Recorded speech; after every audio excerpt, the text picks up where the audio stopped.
Welcome to the Speak with People podcast, where we believe that healthy communication is the key to unlocking your leadership potential. We are the go-to resource for leaders looking to greatly improve their communication skills, whether it's one-on-one interactions, team settings, public speaking, or digital communication. By improving these skills, leaders can create stronger connections and drive positive change within their organizations. Each and every episode, we sit down with experts from various fields from around the world, just like you're grabbing a coffee with them, to dive into real, practical conversations. Our goal is to help you transform your communication skills so you can lead more effectively, build stronger relationships, and make a lasting impact. So go grab your favorite drink, settle in, and let's learn together. Well, how do you stand out in a crowded world where everyone is fighting for attention? Especially those of us who are speakers. Maybe you are currently a full-time speaker. Maybe you're a part-time speaker. Maybe you're listening to this podcast and you've been dreaming about it for a while. You're tired of attending regional conference after regional conference and saying to yourself, someday I'm going to be up front speaking. Well, here's the reality. People aren't going to see you if you don't have video, and video is no longer optional in this world. Well, welcome to today's podcast. I'm so excited that you're here.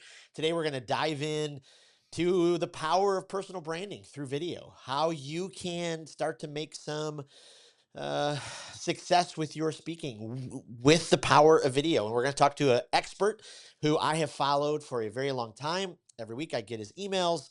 I love his website, love his posts on LinkedIn. I've learned an absolute ton. And Cam, I can't wait to have you on this podcast. So, ladies and gentlemen, I'm so excited to have Cam with us today. He runs an incredible uh, education of teaching us speakers, of us entrepreneurs and leaders, how we can do a better job with video. I went to actually his website yesterday and learned about 15 things that I thought, okay, I got to put these into place. I'll stop talking. I'll welcome our guest. Cam, welcome to the Speak with People podcast. Thank you so much for having me. I love talking about this topic, and I know we're going to get into it a little bit more. But this whole idea of the halo effect, and maybe I'll tease people with that, like this halo effect of what we need to do around us, or surround ourselves with. I just find the most powerful thing is video. But really, when people search you up, like what do they find? Are they finding cat videos from 15 years ago, back when YouTube was a thing? Like and if that's what people are finding, that does not help you in any way as a speaker to grow this thing we call a personal brand. So I'll pause there because I know we probably got a lot of questions. I love it. I love it. Well, hey, before we hop into the conversation, tell us a little bit more about your journey, who you are, what you do, what kind of led you to this place. Where did you start with your speaking? Where are you now? How did you get to this place where now you're helping speakers be seen, be heard, all that kind Sure, of stuff? sure. So I'm a super nerd. I mean, I've always been in computers, built computers, but in my 20s I was traveling, so I never really got to school even like that. But after I got serious around 29, I'm like, I'm going to go learn how to code. That led to a job at IBM. And when I joined, they were like, okay, nobody wants to do this thing called digital accessibility.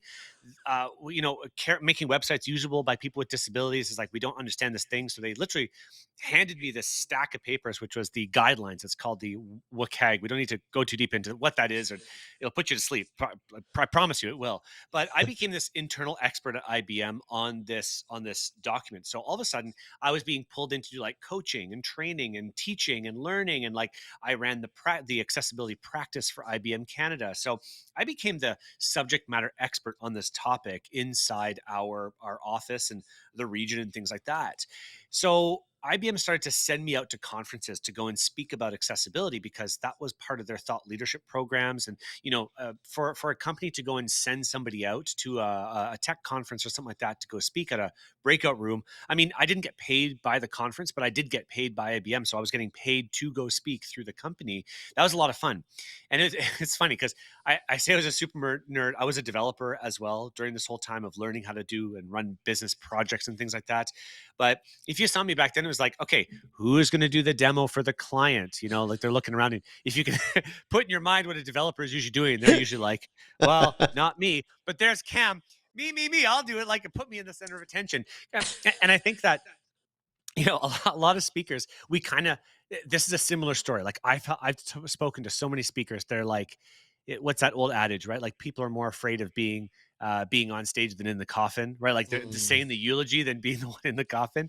And like, but this common thread of you're an attention seeker. You don't mind being in the limelight. You want to be the center of attention.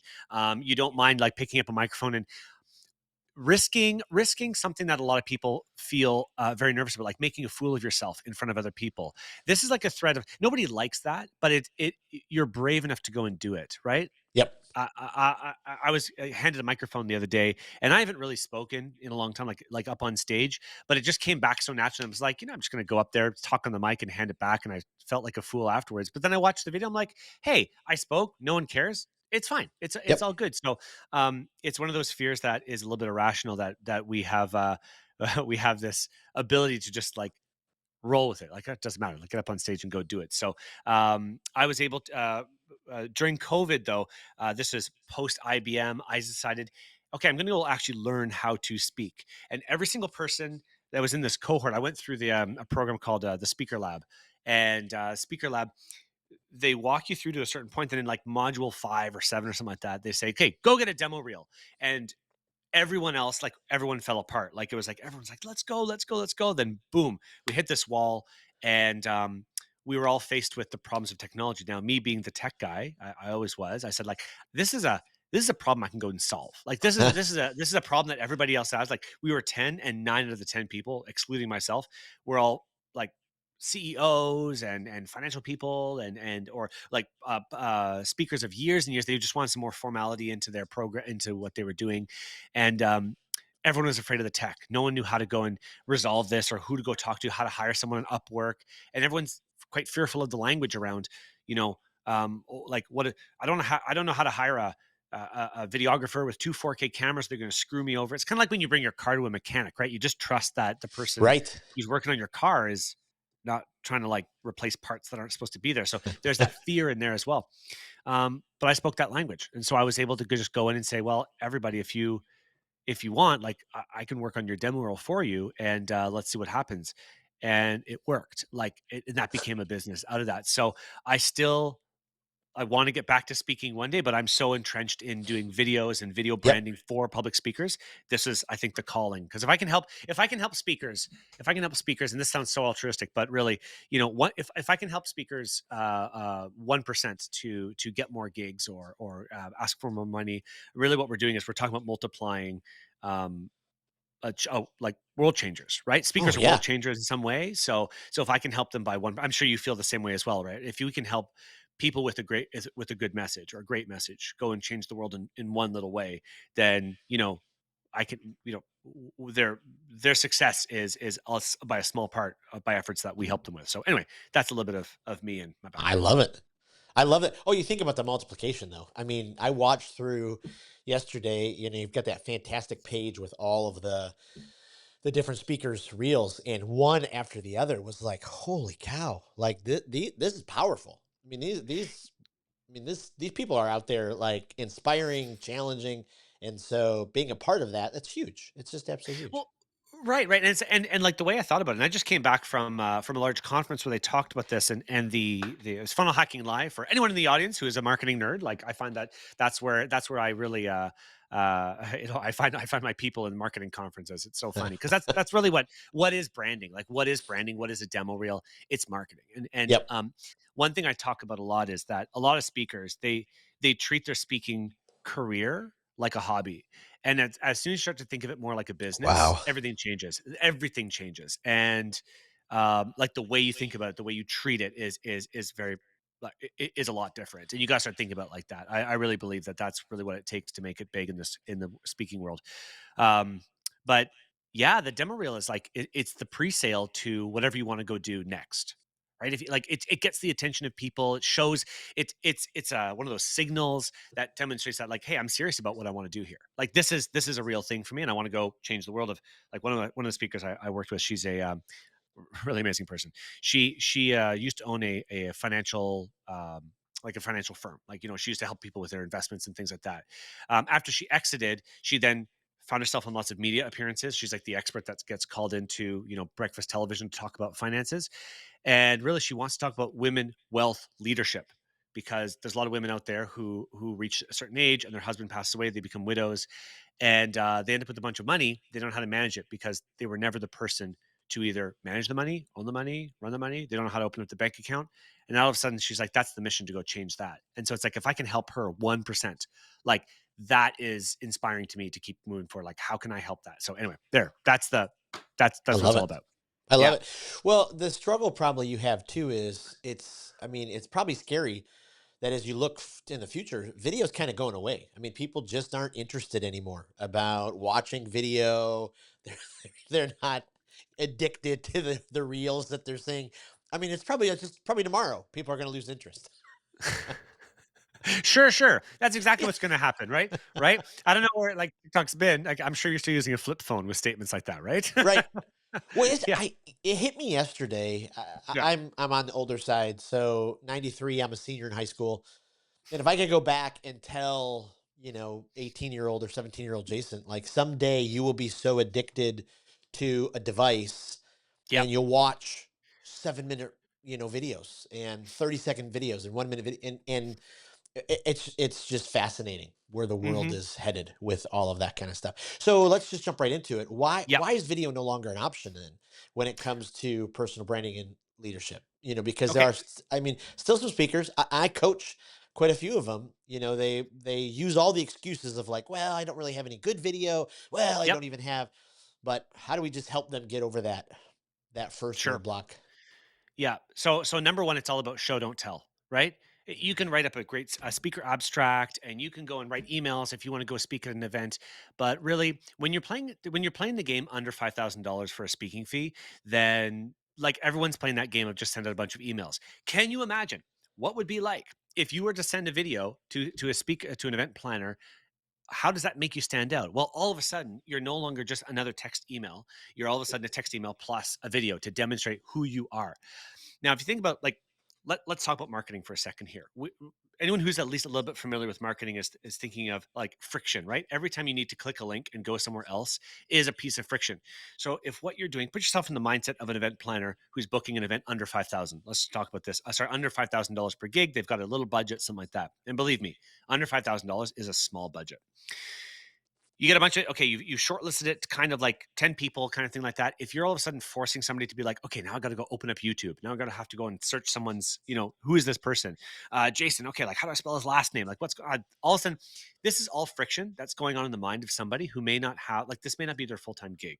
This may not be their full-time job to book speakers. And so they're just planning stuff. Yep. Or even if you're going to go speak at a corporation, you want to go speak to HR professionals or something like that. All of a sudden, the director of HR, who has another job and is now tasked to bring in a speaker for some lunch and learn, you know, you're just putting friction in front of somebody when you're only sending some text, and they're now trying to base off everything off of, you know, this 3 paragraph speaker abstract that you sent in. Parallel that with even something like a simple face to camera video saying like, hi, I'm Cam. I speak on this. This is the problem that I solve, and I want to come help your audience talk about this, right? That all of a sudden is putting you one step above, right? That's it. So you're asking questions about how do we get over some of the frustrations and the fear of that. So very simple, very, very simple. You didn't learn to drive in one day either, right? Mm. This is the biggest fear everyone has around video, like just pressing the red button and shooting and then posting it. The big thing I want to say is like no one's watching it anyway. If you're an unknown and you post some videos online, you're still unknown. So you're not it's just like getting in front of your very first audience, right? Your small your core group of people at work that you're giving some presentation to during a lunch and learn, that's not giving a forum of in front of a forum of 5,000. And neither would you put somebody who's never spoken before in front of a group of 5,000 people. Yep. That would be insane. So everybody starts small. Everyone is afraid of is afraid of the red button when you press and you start to record. So you only learn through doing the reps. You only learn through trying it, posting it, and failing and getting 0 views and 0 likes. And there's a couple of there's a bit of structure I can talk about in a moment around how to Absolutely. structure your videos. Yeah, I love that.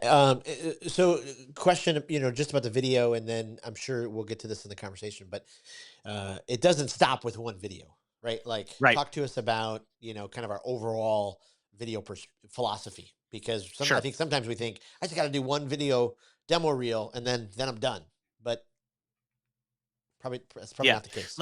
Let's talk about all of it. So I really have Okay. 3 steps that I like to bring people through, usually when they work with me or uh, it makes sense. Okay, so number one, you have to have a very clear like brand messaging strategy, because if you don't know who to help, if you don't know what the problem that you're solving, then it's going to be hard to do everything else. I don't know how else to explain like the gravity of it. In fact, I've stopped projects. People have given me money. I want to build this, and I've been like, I cannot work any further until we figured this out. Like, because if I Yep. can't tell my wife during dinner, it's like, hey, I'm now working with a speaker who's doing this.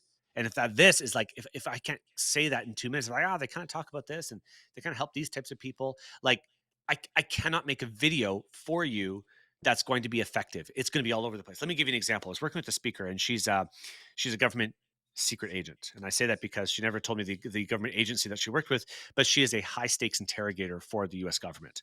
Really cool. She like interviewed and interrogated like cannibals and stuff like this.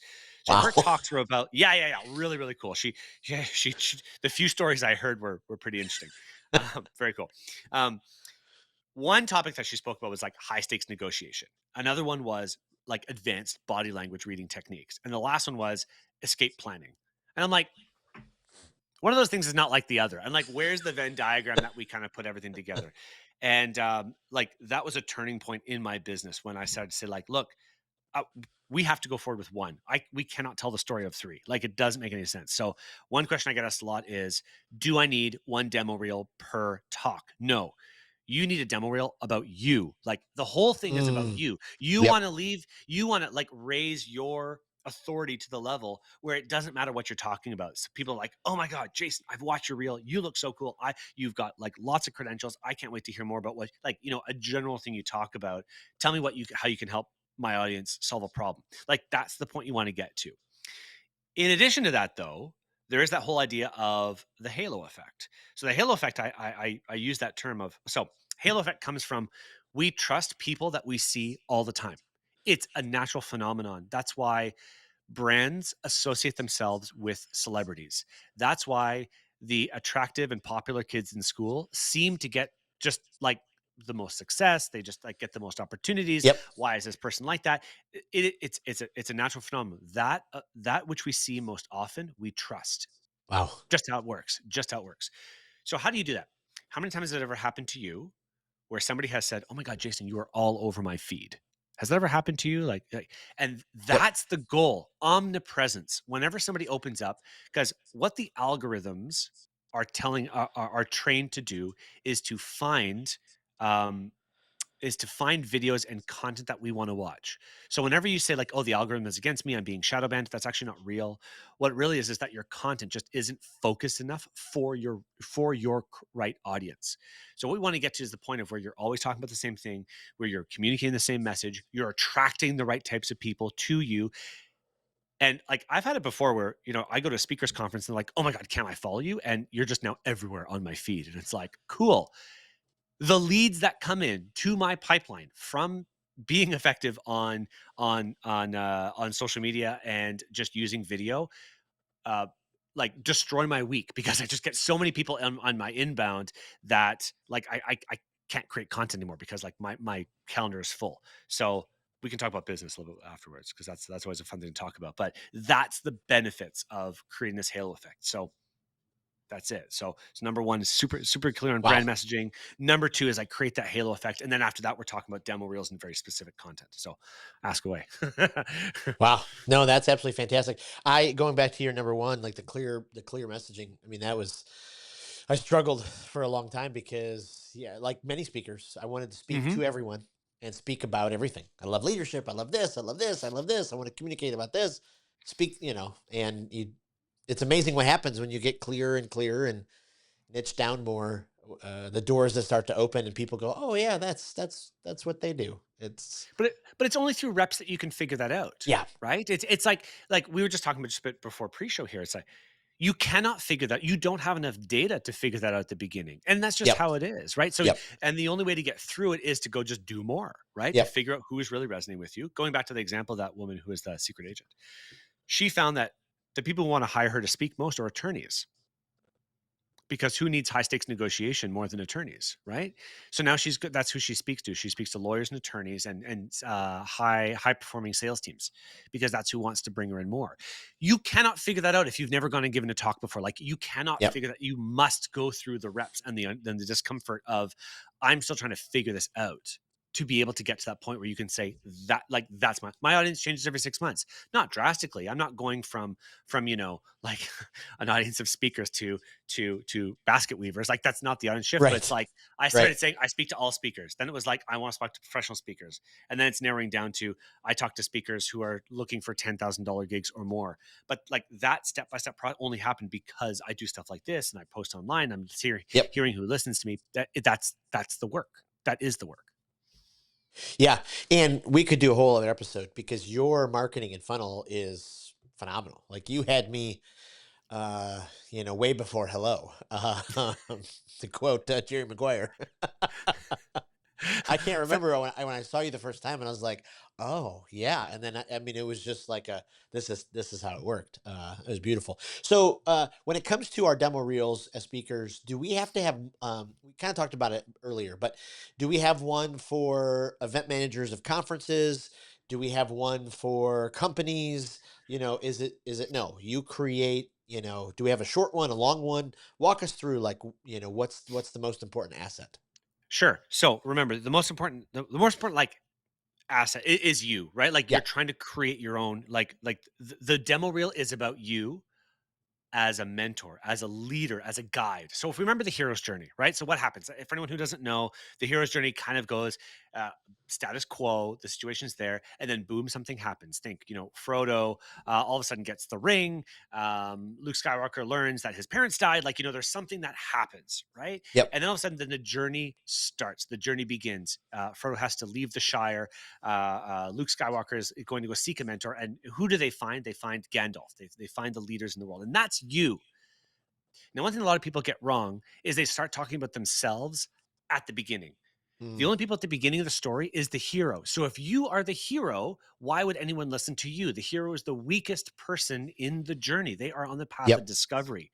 You are there as the guide. So what you need to do is place the audience in the space of the hero. They are the heroes of their story. They are the people who are seeking to guide you. So the biggest problem I see with all demo reels out there is that they start talking about themselves way too often, way too soon.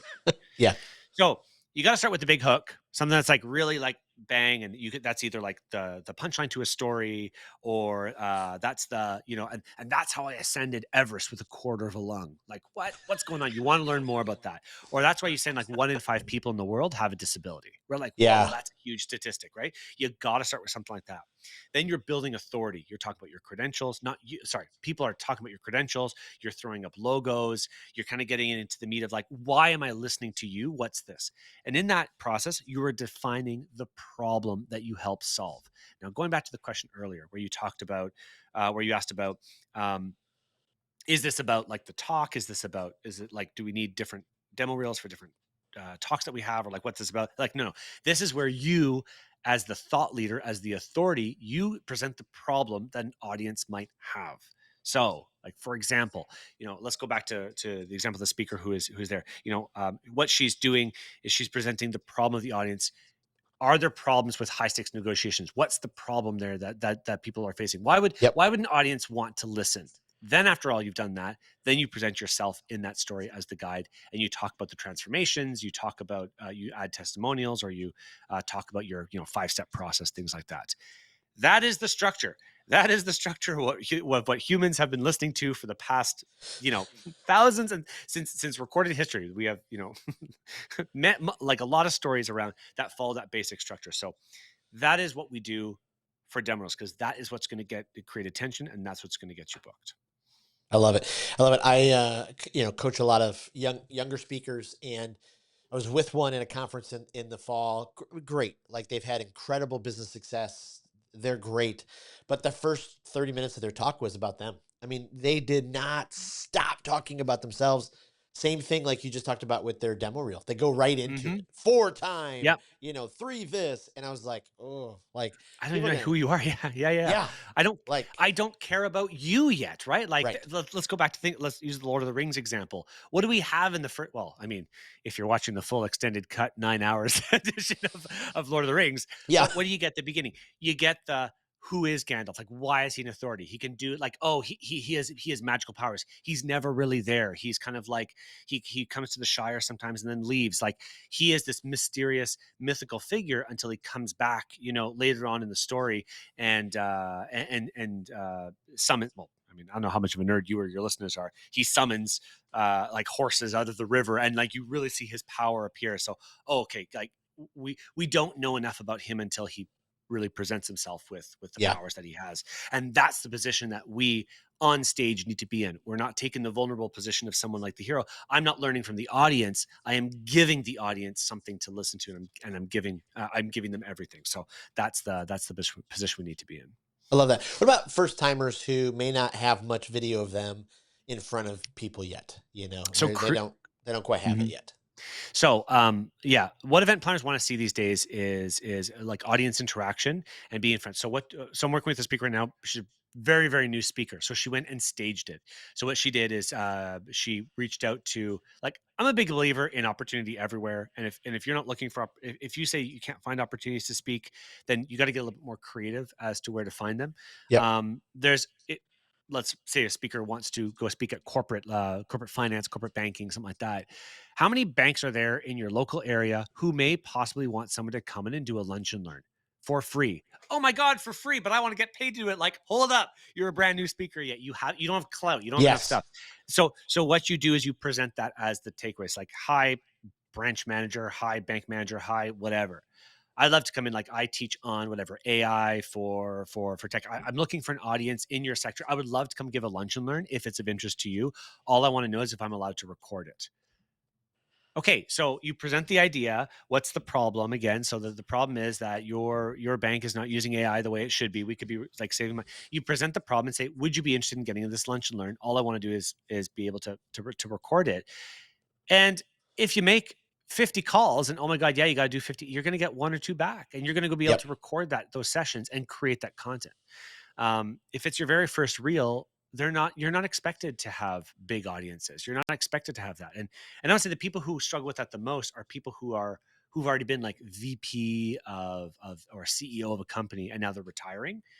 And they struggle with the most because they're going from this like high in their career Yep. down to, oh, okay, now I'm back to like, you know, doing the beat cop kind of thing, like going and Yeah. finding leads. Anyway, um, so then what we normally do is we'll go and rent a studio and actually do like a full interview with somebody as well, and that creates some really great content because when you get someone, you know, when we're talking about signals, it's when you show up to a conference in a suit versus show up to a conference in baggy pants, like in like jeans and a t-shirt, there's a different like status that kind of happens, right? So when you can show that you've invested in your speaking career, when you show that you've invested in a course or training or something like that comes across in the back of someone's mind, like, oh, like I'm seeing a professional studio and I'm seeing an interview and I'm seeing something like that. Like, even though it's not on stage, it's Yep. still communicating to somebody like, okay, this person's serious here. Like, Yep. I'll give you an example. I went to a conference once. Um, it was yet another marketing conference, and you go in there and it was at a hotel, of course, and the key cards were branded. The folding things where you get the key card were branded. There were banners everywhere. They did like a takeover of the entire hotel lobby only for that conference. And it was like there was like 500 people there. But what that communicated was this person is serious. Mm. Parallel that to another conference you go to and you're like looking for the entrance. There's like one little sign. They're like, go move ahead. It just has a different Yep. feel to it. And there's just like it just communicates that, okay, the organizers are not serious or like this is their side gig or their side hustle. If you want to like move up in the world, you've got to start investing in these little signals that we just think of in the back of our minds. Wow. Uh, yeah, I don't even know where to where to chime in because you just gave us a master class on so many things. One of the things you did say though, you talked about doing stuff for free. Like, oh my gosh, people who complain about, doing free stuff. I'm like, you're maybe you're not getting those gigs because you're not saying yes enough. Like, Yep. there's this thing out there that people are like, well, I'm only going to say yes if it's in the perfect parameters. I mean, you need reps. Like, it doesn't matter Yep. if it's a Rotary Club, do whatever. And then you said something else, which was make 50 calls to get to lunch and learn. Whoa, Hmm. 50 calls? When was the last time we actually did that many calls? Because I talk to speakers all the time and they're like, yeah, I called 3 and nobody was interested. Well, Yeah. 47 more to go, you know? Well, right. Like, look, here's a realization that I think everyone has to understand. Like, maybe you suck. Maybe you do. Yeah. And it's because you haven't had those reps. And that's a hard thing for, I think, a lot of people to swallow because we're very good at our jobs. We're very good at taking care of our families. And then all of a sudden there's this new thing, entrepreneurship and business, which comes along and we're really passionate about. Passion doesn't lead to dollars. It's like, it's the reps that do. And I'm not like, I'm not the only one who says this. Like maybe it's okay to suck at the beginning, just like you did with everything else. Maybe this isn't supposed to be the thing that it just comes so naturally to you. So Wow. let me do a quick parallel here. So I have a team of lead setters for my business, and we put out 400 outbound messages every single week. It's like, and that's what we need to do to get the amount of business to go and like, that's the reality. Alex Ramosi, one of my favorite like marketers slash business people on the planet, like he puts out 350 pieces of content every single week. Like Right. that's the game to play. It's the game of volume, and through volume you get good at what you do. So when people say I'm not going to go and say yes to something unless it's this perfect situation, it's you're you you pick the speed of business. You pick your speed. And if you want to move slow, then you only say yes to a few things. And that's fine. Like there's no one's like no one, you move at the speed that you want. You're only up against yourself. But you pick the speed at which you want to accelerate. So if you want to move fast, you got to do more. And you figure out through doing the reps that you don't need to customize an email every single time. You figure that finding better quality leads instead of just sending it to these lists of, dear CEO of Coca-Cola, he's not going to respond. I guarantee you, like it's just not going to happen. But if Right. maybe you liked a few posts of the director of marketing at Coca-Cola, then you sent them a DM saying, I really loved what you got here. Or like, I really loved the post that you did about company culture. That was really cool. And then maybe you continued following and made a real friend first, and then sent a DM afterwards saying, hey, I'm a speaker and I think I've got something of value. You talked about this on your previous post. Would it be possible if we could just get on a call and I could learn a little bit more about what goes on inside, who would say no to that? Especially Right. after you start to build a friendship. Like we expect so much. We expect that the first time we do something, we're going to win at it because we're 45 and we've been successful our whole career. Like there is nothing that says you ought to be successful the first time you do something, and that's Yeah. the big reality that I think a lot of people who are just dipping their toe into this whole idea of like getting famous. Like, how many artists or bands or performers are there out there who never make it to Vegas who want to get there? Like, are you serious? There's so many out there. Yep. So and this is a journey that we all learn through beats over time. That uh, speakers are performers, and to get to the high level, if you want to make 15, 20, 30, $25,000 per speaking gig, you got to just get out there more. It's just in marketing and Yep. advertising and speaking and all of it. You just got to get out there more. Wow. Yeah, we've talked about it many, many times on the podcast, but so many speakers just, and I was there, you put up a website and you're like, okay, the phone's going to ring. Hmm. And yeah, over time, the phone will ring when you're, doing all of those things the right way. But we think sometimes, boy, I'm just, the phone is just going to magically ring. Yes, maybe it will if you climbed Everest with, a partial lung, and now that story was all over the news and everybody wants to hear you. But you have to be out there. So real practically, then. So I'm putting together this reel. You've talked about a couple of the elements. Is there anything else I need to make sure that's in there so the event planner goes, okay, I'm intrigued now. You talked about audience participation, talked about maybe some interview stuff, setting up the problem, all that kind of stuff. How do I close out the video so it, has a strong, call to action, get them to Sure, call sure. you, all that. So I'm just going to reinforce one more time. You have to define the problem really well. Like, what are you there to solve? So like, I know I said that already, and you just said it yourself, but like, I want to make it clear to everyone who's Yes. listening. If you don't have a very clear problem, then almost doesn't matter what's after it, because how many videos have you ever watched, on YouTube, whatever? You're like, I don't know what I just like. I don't. There's no Yep. takeaway, right? So there's a problem, and you are the solution, or your transformation, your 3-step process, whatever like that, is the solution. Um, Things that we're always looking for are testimonials, text testimonials, video testimonials, a range of scenarios of like different shots of things. So this could even be stuff of you just holding a microphone in a Yep. studio. I went and bought a $27 microphone off Amazon. I'll never use it as a real microphone. I just use it as a prop, right? So I'm just holding it sometimes, and I've got that. Nobody knows where you are, and that's fine. Like, it doesn't matter. Like, what we're trying to do is create demonstrate that I'm a speaker, right? So you go do that. Don't be afraid to rent a studio, like I said, to go and do some recordings, get some headshots, and like reinvest in yourself. Like, Yeah. go look like you are ready to go and get up on stage and go do that. Something called B-roll in the industry. So if you are if you're going to go speak at an event, even if it is just a lunch and learn, make sure whoever you're bringing in to record you. And by the way, it shouldn't be your cousin with an iPhone. It should be someone with a real camera and stuff like that. So yeah, go and spend $500. There's lots of people who are new videographers who would be really they just got equipment, and that's all you kind of need at the beginning. Have a lapel mic, right? Something that clips onto you so that you've got the extra audio footage, things like that. And just have them follow you around, shaking hands, answering questions. That's all like just good filler material for the demo reel as well. And logos, if you have them, should be in the demo reel as well. And keep it under 3 minutes. Under Keep it under 3. 3 minutes. Under 3 minutes. So we're aiming for 2 to 3 minutes, sometimes over, sometimes less, depending on how much experience a speaker has. And that's it. And by the way, that if you hire someone to video you for an entire, like, think of all the extra content footage you're going to get as well, right? Right. You're going to be able to put that on social media, and it's going to look like $1 million because you got someone with a 4K camera who can kind of keep you in the center of frame for 45 minutes. Amazing. Like, you're going to get Right. some good footage out of that. And yeah, your total investment is $500. Like, it's like, who Yeah. cares? Just, you got to go do it. Like, you got to go do it. Invest in So yourself. then you talked about earlier that 10,000 plus speaker.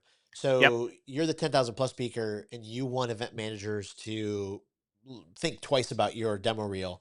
Like you really should be investing in your demo reel then, right? Like, Yeah. we talked about some of the things if this is the first time you're starting, but Mm-hmm. if you're at that level, then, the professionalism really does come through. Is that a correct statement? Is that what they're looking for, something that, is that notch above? Yeah. So the general rule of thumb is you should spend one talk's speaking fee on your demo reel, and that's Mm. not for me, but I sure like touting it. But that's not for me. That's like industry standard is like that. So if you're at the 10,000 range, you should be looking in and around $10,000 for a demo reel, and that's just because it's like at that level. So things shift. So this is a realization that I've had recently. So maybe some insights for you or for your audience as well, is that, like, there seems to be this mental shift at $10,000, because then all of a sudden you're no longer speaking to the director of marketing for a medium-sized business who, like, is limited by, but like, you're not talking with that kind of decision maker.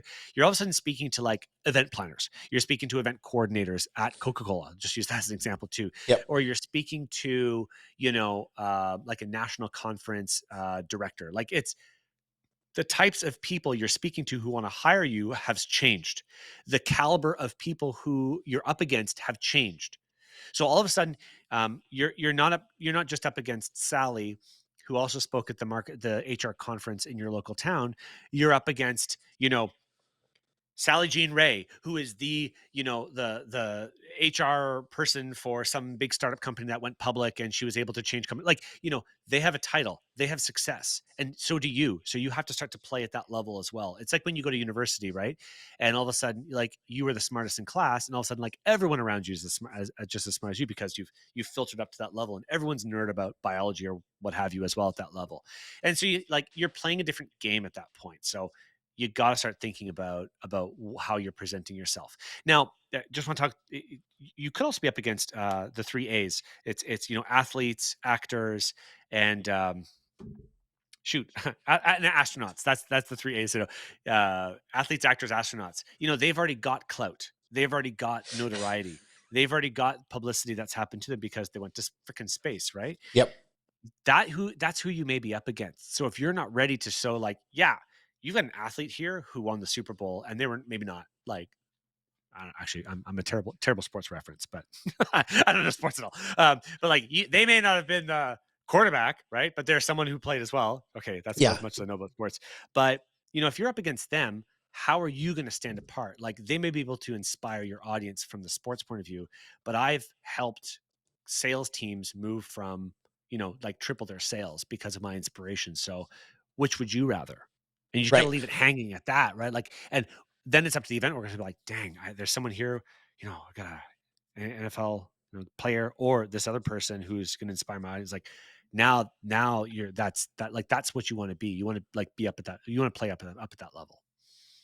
Wow, man, that's so good. Let me ask you one last question. We're rounding the corner here. So for the leaders who are going, okay, I want to make this jump to video. Any quick actionable steps that just help them be more comfortable on video? Because some people, we've all been there. We get in front of a Yep. camera and we're like, what do I do? Right, right. Go to scripting. I still script every single one of my videos that I do. Okay, so I never wing it, and that helps me a ton. You can download an app on your phone. Let me just get the name of it. It's like teleprompter, right? And so I'm literally reading off my phone, and I've gotten better at it because Yep. over time the reps and things like that. And I now have it like I give it my editor, and he edits it out. So the first time you do it, it's going to feel super awkward, but you script out what you want to read and then you read it and then you post it. Okay. Like this is just what you got to do to get in. Then you're going to move away from scripting, looking at your camera. You're going to flip your camera from this side to this side, right? And you're going to use the nice back cameras and you're going to have a script on your computer and you're going to say, okay, so here are 3 things that people miss in their demo reel. Okay.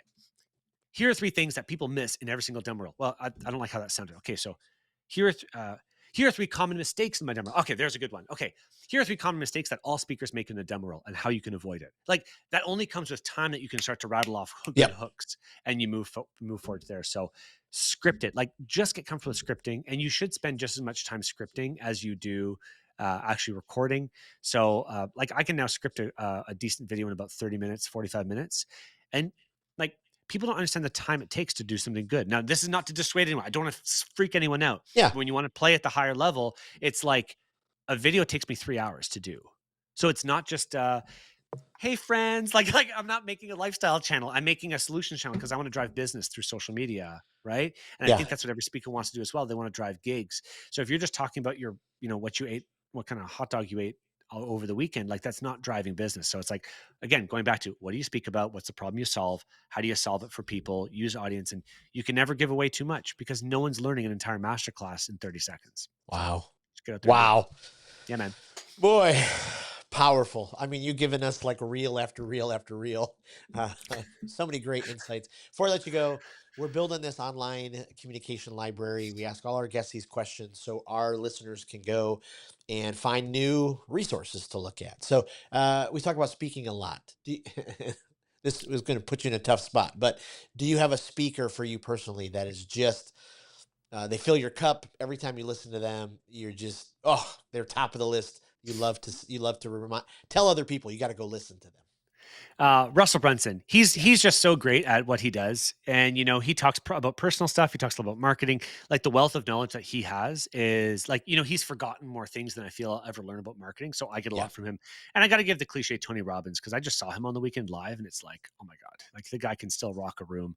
So yeah, I know if those are cliche, but they are who are top of mind right now. Yeah, I love it. If you're a podcast listener, if you're not, no worries. But if you are, is there a guilty pleasure or a development one that you just keep going back to and you love to recommend? Oh, okay. So I got 2 right now. So number 1, I love The Game by Alex Hormozy. Actually, I'm a huge podcast listener. So how many can I give you? Couple would be great. All right, all right. So The Game is excellent. You're just going to learn so much about business in there, and that's really shifted my mind from a lot of things. Made me unlearn things from working in corporate for so long. So that's number 1. Number 2, Diary of a CEO. I always get Oh some yeah. good insights.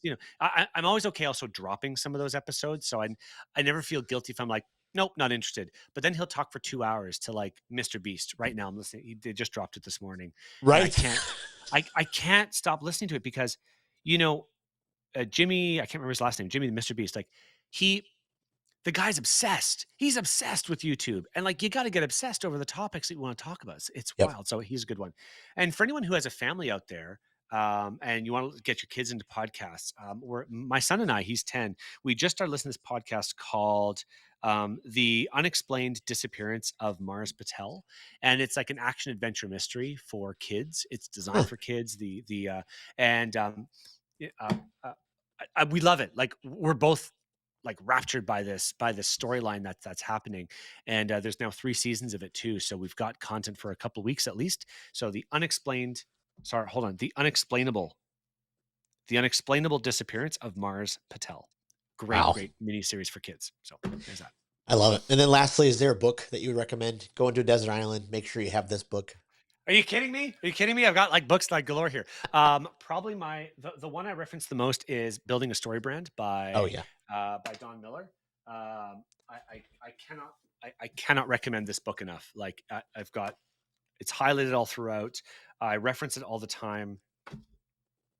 It's Have you gotten 2.0 yet? Have you gone through that one yet? No, I freaking bought this, and then like months later, he dropped 2.0, Yeah. and then I also signed up for his course online, and then he dropped 2.0. So I know I'm gonna get it, but just not yet. No. Do you have it? His the Business Made Simple university or library or whatever they have it with all their courses. It's a pretty phenomenal thing. It's like So I think good. it's under $300 or something, and you get access Yep. to it's $299 a year. $299 a year. Yeah. It's an ridiculous offer, and I go back to it. I go back to what I did there, and I'm just about to go and do it again because I did it 6 months ago in August. And it's like it's time for a review. It's time to go do it again and see if my things have changed. Because over time that changes. It's amazing. We haven't had Donald on the podcast, but we've had Dr. JJ, and he was mind blowing when it came Amazing. around story So and all good. that kind of stuff. Well, this has been an unbelievable interview and episode. You've given us so much gold. You've opened up your vault, and we're so appreciative of it. Where can we find out more about you? Where can we go find you online? What's the best place to send our listeners? LinkedIn is probably the best, but I do get inundated with messages there, just by nature of that's my biggest platform. I'm growing on Instagram as well, so both are at The Frequent Speaker or Cam Beaudoin. I'm sure they can find that there. Also, thefrequentspeaker.com is the website, and I've created a link here. So thefrequentspeaker.com/speak with people.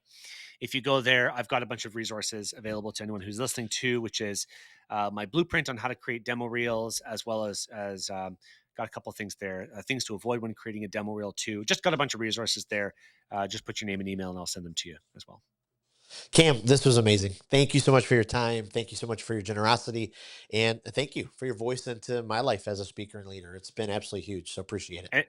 Anytime. This is a lot of fun. Thanks for having me. Thanks for tuning in to today's episode of the Speak with People podcast. It means the world to us when you share this episode. Thanks for liking, subscribing, or following the podcast. That really does help the podcast get into more ears and into more leaders listening. Also, don't forget, we have 2 exciting resources for you. The first is go to Facebook and join the Speakers Group. This is a community designed for leaders who want to grow their communication skills. Also, go to speakwithpeople.com/skills library to access the Communication Skills Library. It is an online resource chock filled with resources that will inspire you and transform you and grow your communication skills. Thanks again for being a part of the listening community. We cannot wait for the next episode.